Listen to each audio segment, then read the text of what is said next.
It's Richard Herring's Objective, and please welcome Richard Herring. Thank you. Thank you. Hello, Edinburgh. Hello and welcome to Richard Herring's Objective, the show that reputes to take an object imputed with disrepute and commute the dispute with me to depute and permute and reroute its repute. This special edition of the programme is coming to you from a big tent that the BBC have constructed at your expense at the Edinburgh Fringe.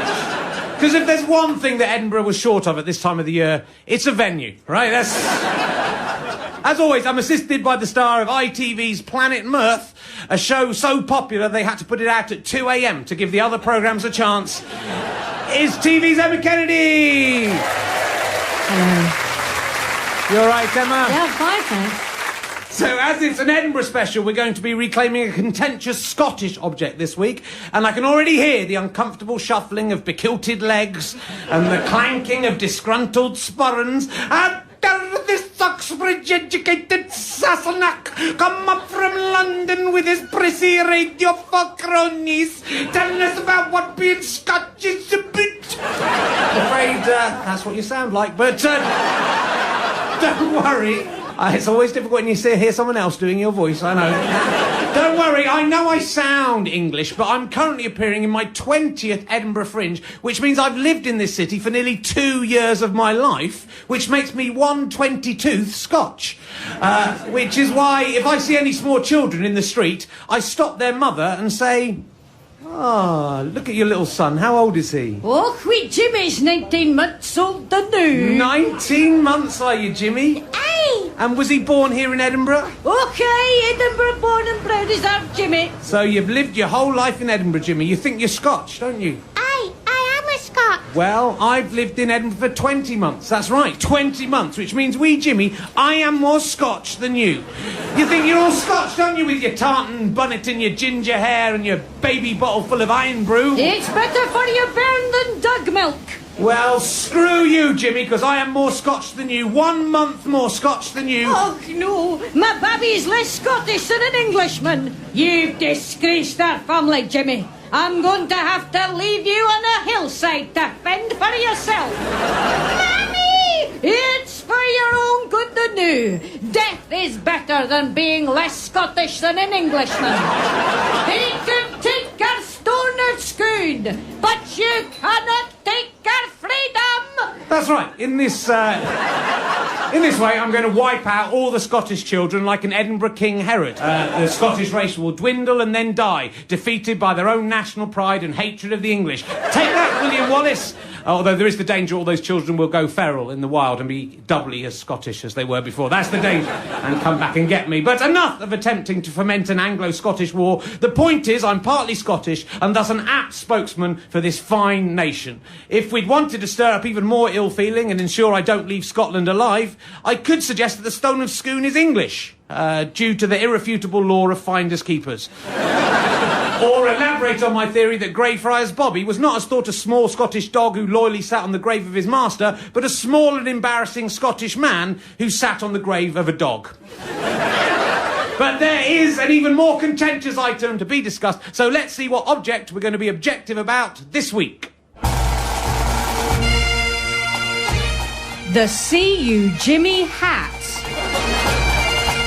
Yeah, aye, the See You Jimmy hat, or as I will be calling it, the Jimmy hat, partly because that's easier to say, but mainly because that has a double meaning in Scotland that I don't think the stupid English Radio 4 censors will be aware of. The English idiots. Are you with me, fellow Scots? It's a novelty item for sale in tourist shops which consists of a cartoon-like tartan tam-o'-shanter hat or bonnet, but with an hilarious ginger hair bit attached to the back. It's literally priceless. Actually, it's literally £3.99. Or £4.99 if you get one that plays music. You put it on your head and you look Scottish, because that's what everyone in Scotland looks like, right? You can't walk down Sauchiehall Street in Glasgow without bumping into 100 men in tartan hats with unkempt nylon ginger hair sticking out the back. I am trying the hat on now.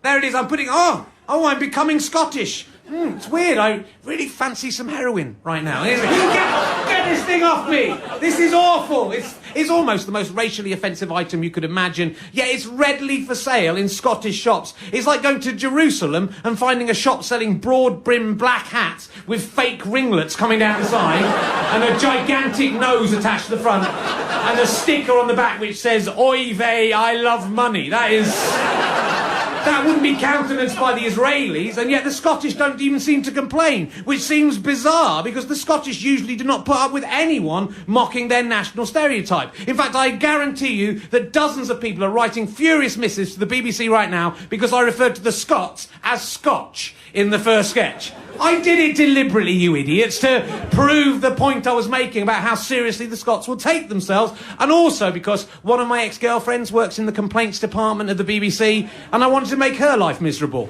How do you like it, Amanda? I'm not saying that all Scottish people are humorous about their Scotchness. Believe me, there are certainly English people who can't take a joke about themselves. They're called Liverpudlians. Busy day for you, is it, Amanda? But, just that there is a vociferous minority who will make a fuss about things like this, and yet the Jimmy hat still remains on sale. I went to one of the shops that sells this to find out what was going on. It's called the Pride of Scotland, which is, is an interesting name for this shop. Outside, it's kind of just full of I Love Scotland hoodies and tartans. There's a big rack of Jimmy hat. It blasts out just kind of generic bagpipe music into the street. This is the Pride of Scotland. I went to talk to the manager.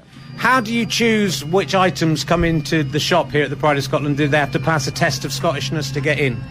Well, the stuff which I'm selling is the Scottish stuff. Is absolutely kind of Scottish wear, which represents ancient time of Scotland. How do people used to live over there? Used to wear a kilt, generally because there were no machines to make trousers or something like that. Yeah, that's the reason they wore kilts, because of the lack of trouser machines.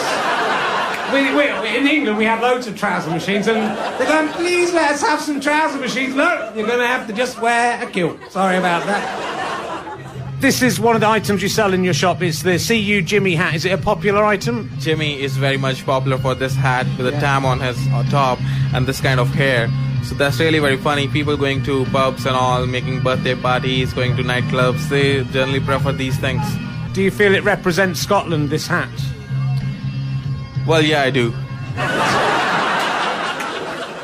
Apparently it does. It's the Pride of Scotland. Is it what Scotland should be most proud of, though? Do you not think if it's the Pride of Scotland, there's lots of things Scotland have done that they can be more proud of than the Jimmy hat, though? What about, do you have anything to do with Tarmac Adam in here? Do you have any tarmac that was invented in Scotland? Not really. We don't have that kind of stuff, to be very honest with you. What about penicillin? Do you sell penicillin in the shop? That's another Scottish invention. No. Do you have anything celebrating Robbie Burns in the shop? Yeah, when I was at Robbie Burns, I don't remember the name of the celebration, the Robbie Burns birthday. Yeah, Burns Night. Burns Night, exactly. Sorry for that. Yeah, we were having a lot of stuff regarding that. He's even got audio CDs of his poems and kind of big posters of Robbie Burns. He doesn't know what Burns Night is called. The Pride of Scotland. Let's see what else they don't sell in the shop. Yeah. Have you considered selling microwaves? They were invented in Scotland. Maybe the Scottish people should be proud of that. Yeah, probably if any company can provide me microwave at Tartan. Yeah, tartan. It has to be in tartan, though. So I only want them if it's tartan on the outside, though. It has to be decorated in tartan. So is the Jimmy hat the thing that Scotland should be most proud of? Surely, if it's a Scottish invention, it just shows the country has a good sense of humour, so maybe it is a good thing to have. It's been adopted, for example, in the past by Scotland's football fans, the Tartan Army. So where did this hat originate? I personally believed it had been invented by William Wallace at the Battle of Stirling Bridge.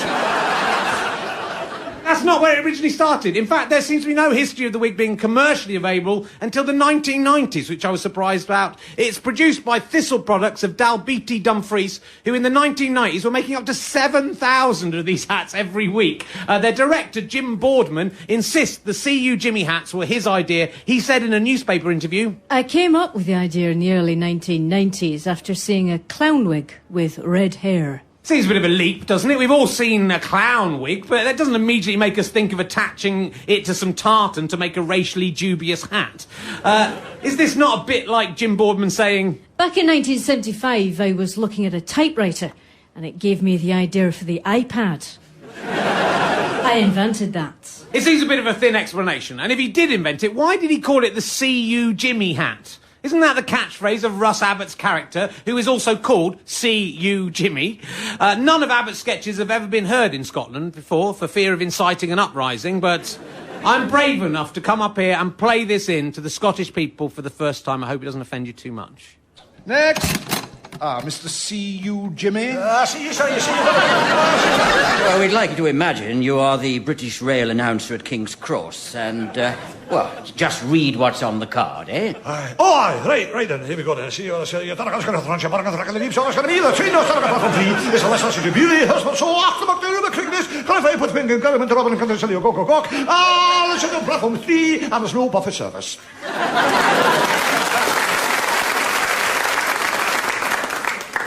I couldn't understand a single word. Nor me. Congratulations, Mr. Jimmy, you've got the job. Although affectionately portrayed, is the C.U. Jimmy character and the Jimmy hat a stereotype that the Scottish want to encourage? To discuss that, will you please welcome Glasgow-born comedian Susan Calman, ladies and gentlemen. Here she is, redressing the balance. So, Susan, what do you make of this wig? Is this... Well, first of all, congratulations on your accent. Thank you. It was good. Literally, I could take you to Glasgow now and ask you to order something in Greggs, and I'm sure you'd be absolutely fine. I do like going to Glasgow because I get a bit giddy if I get more than 30 metres from a Greggs. So it is... What do you think of this hat? Do you think that represents Scotland? No.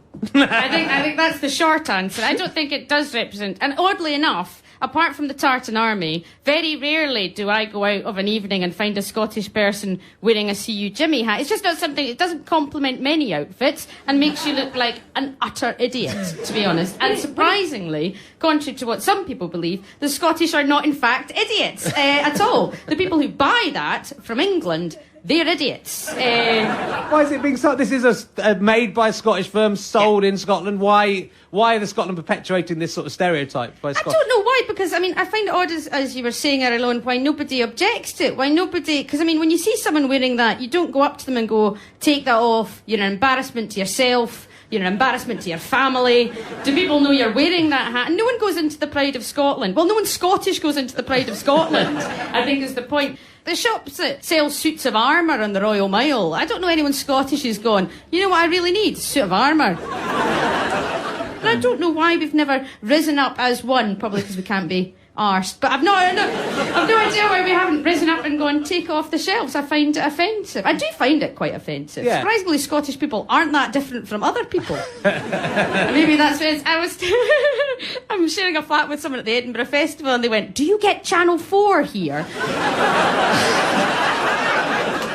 For some reason, people think that we don't have electricity, even though we invented it, essentially. It's very odd. Do you get Channel 4 here? No. I'm hoping you don't get Radio 4, because I do have to come back up here on tour.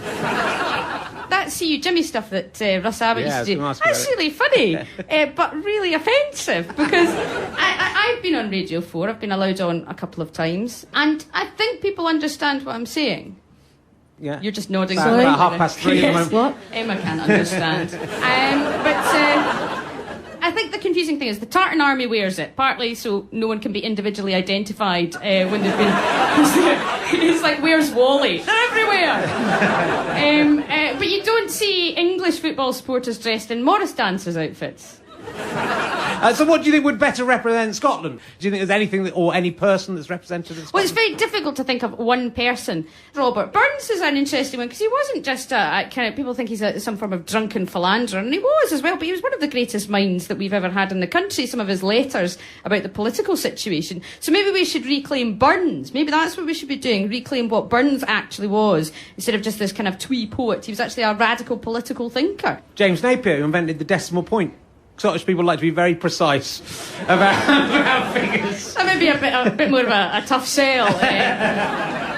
Just before you go, I'd like to see, you're quite Scottish at the moment, but I just want to see if putting this hat on, this is a bit like the black and white minstrel show in the 19th century. It's a bit like when Lenny Henry was on the black and white minstrel show. Go on, it's a laugh, Susan. There we go. Hey! Oh, Kai the New. It looks good. Does it look good? It really looks Do I good. look more Scottish? Just slightly Does it more. look like I have a knife, Richard? You do? You become more Scottish, do. don't you? Amazing. What's going on here? I can't even believe it. What can I do? Oh, jeez, my bro breaks me like neck to neck. Ladies and gentlemen, Susan Calman, redressing the balance. But the Jimmy hat not only mocks the whole of Scotland, it's also an affront to the manufacturers and wearers of tam o' shanters, a hat with a proud military history and also the subject of a poem by Robbie Burns. The name itself comes from a character in that poem. So the Jimmy hat is offensive to the usually disparate groups of soldiers, poetry fans and milliners. That is quite an achievement. But surely it's also upsetting to anyone with ginger hair. Because it's not just Scottishness that's being trampled on here. It's another reinforcement of the idea that if your hair is russet in tone, then you are somehow ridiculous.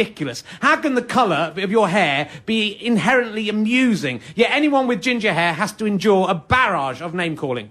I got a lot of abuse for it, because not only was I ginger, I was also 4'9" through my teenage years. Not a lot of love for those sort of people. I think other kids find it kind of funny. It's normally old people who tell you have nice hair, and you just think you're weird. I get some abuse for my ginger beard. Usually people just point it out when I'm at a low ebb. I think mainly it's ginger and then another insult. So ginger poof, or ginger other thing that I can't say because obviously you're on the radio. Mostly just ginger, ginger. Carrot top is quite a famous one. Flame head. Whoa, chill out, mate, your head's on fire. Carrot top, ginger nut, ginger minger even, ginger face, carrot face. Carrot top. That's about the only one that sticks in my mind, to be honest. I didn't have very imaginative friends. Literally thousands of these names. Ginge, Ginger, Ginger Nuts, Carrot Top, Duracell, Rusty Nuts, Agent Orange. I mean, I could go on. Bushfire, What's It Head, Copper Crutch, Fanta Pubes, Flamey Cranium. The list is endless, it really is. So many terms for red hair, and they're all quite rude. How many epithets can you think of for a brown-haired person? Brunette, mousy. I mean, there's lots of things that are brown that you could do rude things about, and yet they don't get that if you're brown-haired. Or if you're a blonde. Blondie, blonde bombshell, dumb blonde. There's hardly any. Why do the Foxy Locks ginger balls get all this comedic abuse? It's actually an historical prejudice which saw redheads burned alive in ancient Egypt, tortured and killed in 15th century Germany, where they were believed they were witches. There's a French proverb. Red-haired women are either violent or false, or usually both. In some folklores, redheads are said to have been conceived during their mother's menstruation. There's a Welsh saying... If he's red-headed, he's of the devil. Other cultures have seen redheads as vampires or werewolves. Judas Iscariot is often portrayed as a ginger. Are they some kind of supernatural different species? Where did gingers come from? I asked Jonathan Rees, Professor of Dermatology in Edinburgh. Hold on, you thought dermatology was about skin, didn't you? So why am I asking about hair? Because hair is just skin, you idiots. Didn't you even know that? I did.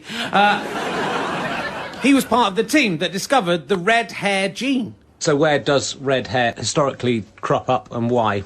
Well, the best story in town is that red hair's a way of having pale skin, and that at some time in the past, somewhere between 20 and 40,000 years ago, people moved out of Africa, and it seems as though pale skin was an advantage if you were not living in a tropical climate. Red hair is just one way of getting pale skin. But is it a mutation of the gene that has created it? Yeah, it depends whether you want to call people mutants or not. A lot of people don't like being called mutants. You can say, we tend to use the word variant. So, but yeah, it is a change in the gene that means a particular molecule doesn't work properly. And if that molecule doesn't work properly, you can't produce as much melanin, the brown pigment in your skin. But sometimes, like in the case of Prince Harry, he's got red hair, but his mum and dad have blonde hair and brown hair, by all accounts. So why did that happen? Yes. Well, red hair approximates to what you'd call a recessive trait. That is, people can be carriers.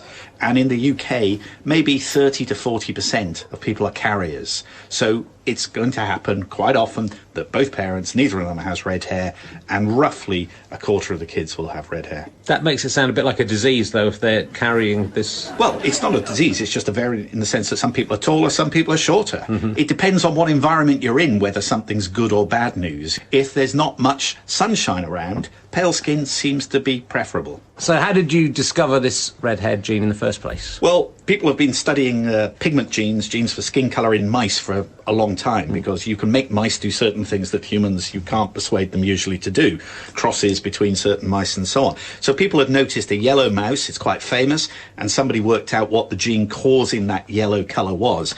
And yellow is sort of analogous to red for reasons we don't really understand. So when people got the gene in the mouse, then we sort of then found the gene in human and sequenced the DNA and found that people with red hair seem to have changes in the gene. That's how we got it. So would you say that Scottish people were formed when a human being had sex with a mouse? That's probably outside my expertise, but I think you want a strong no on that one. Do you think that possibly red hair, because it's come up recently, if it is a mutation, could it be in the next evolutionary step, could they actually be evolving into a different species of people, and could red-haired people actually be a different, not human exactly? We've said this is a recent adaptation, and I'm sure Mr. Salmond would make the point that they're even more at a finer level of human evolution than people south of the border. Right. Definition of species is as long as people can breed, then it's one species. So some people, like my friend David Gorman, have brown hair but a ginger beard. Why does that happen? We don't really know.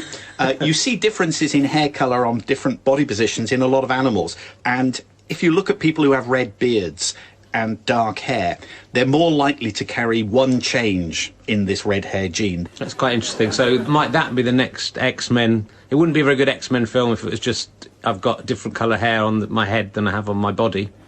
X-Men film? X-Men, you know, the X-Men, the mutations. Come on, you must watch the X-Men. You're into genetics.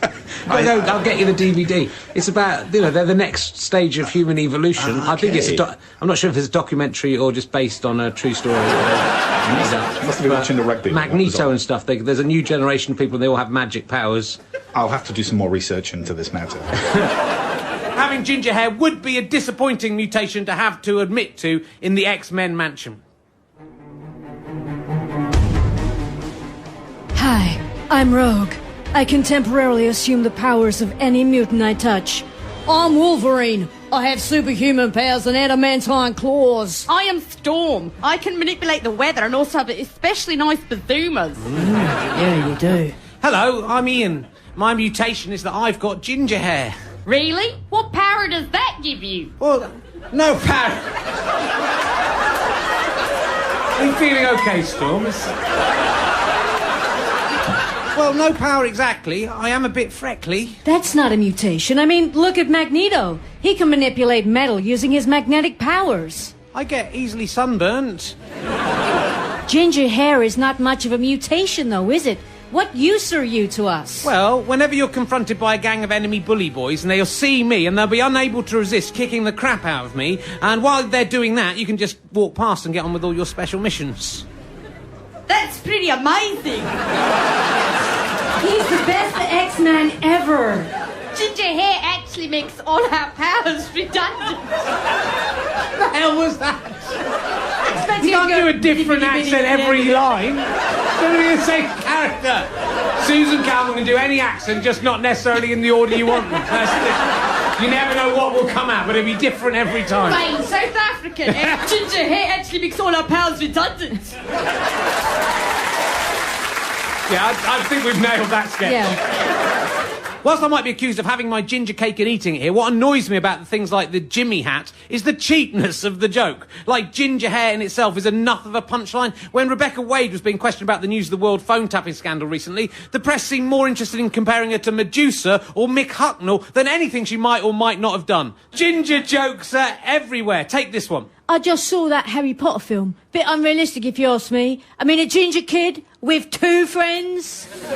If you replace the word ginger with the word black or gay, there would be uproar, correctly. So is gingerism a kind of racism? There are certainly websites that argue that, even if often the tongue is firmly in the freckly cheek. Whilst gingerhead people might get teased and picked on as kids, you can't really equate their modern-day situation with the struggles for equality that come with race, sex and sexuality. It's the kind of stuff that's par for the course for anyone who's perceived as different or in a minority, and gingers are always in the minority. Even here in Scotland. Though Scotland has the highest proportion of ginger-haired people in the world, it's still only 13% of Scottish people who are redheads, which makes it interesting that's still seen as the national stereotype. About the same percentage of English people are over 65. Do we view England as a land of pensioners as a result? No, we don't. So it's odd that such a small group can create the stereotype. We don't want to live in a world where we can't make jokes about our differences. I'm just asking for better, less lazy jokes than the ones I've done in this show.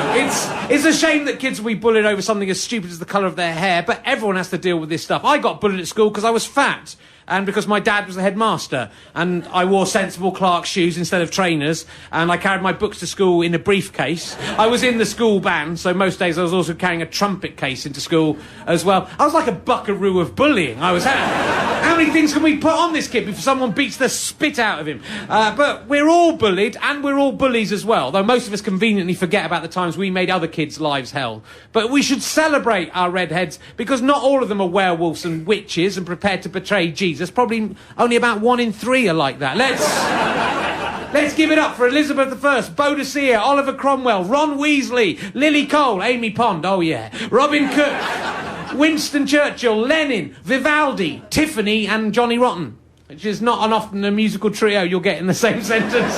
And we should also be celebrating more about Scotland than tartan bonnets and ginger hair. This is the country that brought us Robbie Burns, David Hume, pneumatic tyres, television and radio, arguably, microwaves, golf, marmalade, Peter Pan, sulphuric acid, come on, Sir Walter Scott, and a cure for scurvy, something you needed here due to the lack of fruit in the country. But there is much more diversity in this country than this hat implies. It encompasses people like Susan Calman, people like Professor Rees, Jim Boardman, a man who makes funny hats, Russ Abbott's mum. Without her, we could have no Russ Abbott. And people like Jay, the manager of the Pride of Scotland, a student from India who doesn't know the name of Burns Night. That is what Scotland is about, diversity. I think the Jimmy hat still has its place in our country, because remember, I am Scotch.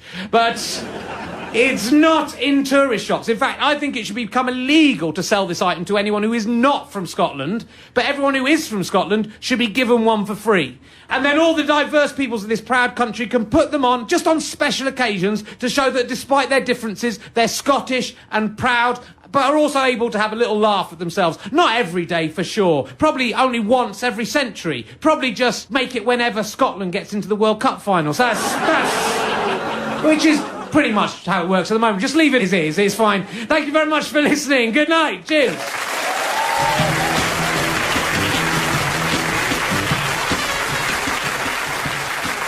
Richard Herring's Objective was recorded at BBC Potterrow at the Edinburgh Festival Fringe. It was written and performed by Richard Herring with me, Emma Kennedy and Susan Calman. It was produced by Talisha Galani.